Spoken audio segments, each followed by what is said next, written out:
अधिकाऱ्यांना नमस्कार, जय हिंद। आज भारताचा स्वातंत्र्य दिन,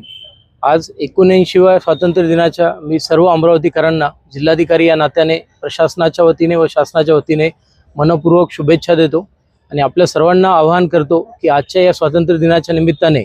आपण जे नशामुक्त भारत बनवण्याचं जे स्वप्न पाहिलेलं आहे आणि जे जलसंधारणाचं जे स्वप्न पाहिलेलं आहे, या दोन्ही जे आपल्या मोहिमा आहेत याला सर्व अमरावतीकरांनी चांगल्या पद्धतीने साथ द्यावी व नशामुक्त अमरावती व सर्व जलसंधारण युक्त अमरावती अशा पद्धतीने आपण अमरावती घडवण्यासाठी आपलं सर्वांनी सहकार्य द्यावे, एवढंच मी आपल्याला या प्रसंगी सांगेन। आणि या देशप्रेमाने भरलेल्या या वातावरणामध्ये आपण आपल्या घरी जो हर घर तिरंगा हा जो माननीय पंतप्रधान महोदयांनी आपल्याला दिलेला एक मंत्र आहे, या हर घर तिरंगा या कार्यक्रमाचं पण आपल्या घरोघरी त्या ठिकाणी आपण पालन करावं, हे सुद्धा मी आजच्या या स्वातंत्र्य दिनाच्या निमित्ताने आपल्याला सांगेल। आपल्याला पुन्हा एकदा सगळ्यांना मनापासून शुभेच्छा।